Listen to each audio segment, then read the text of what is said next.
Well, the first charter arrives tomorrow from Russia.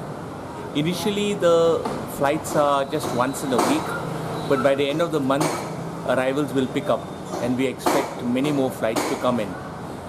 The season is not looking bad, but but we just have to hope and pray that everything goes on well for a charter season this year. We are going to have one problem at the airport, and that is the parking problem.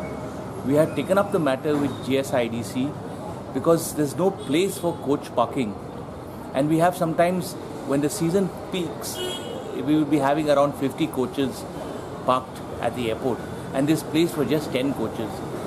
But we have raised this issue at various levels, forums, but we have not yet been able to get any relief. And we do hope that the government does something soon about parking of coaches, because most of the area has been taken over by the contractor, whose work is going on very, very slow on the grid separator. At present, we are going to have charters from Russia. The British start in November. Russia, Ukraine, and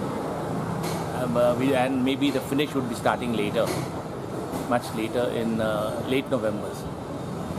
About Egypt, there was some. Now we do expect a decline in tourists because other markets have opened up, like Egypt, Turkey, and they are much more economical for the Russian tourists. They are shorter distance flights and cheaper holidays. So we do expect a slight slump in the tourism because of the other markets, because it is getting very difficult for us to go out to compete with the other destinations which are much cheaper and nearer to Russia. The flights are much shorter, so it works out more economical.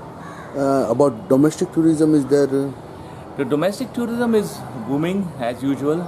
We do expect it to continue, but at the same time we require a mix of both. We require the domestics and we also require the foreign tourists to come to Goa.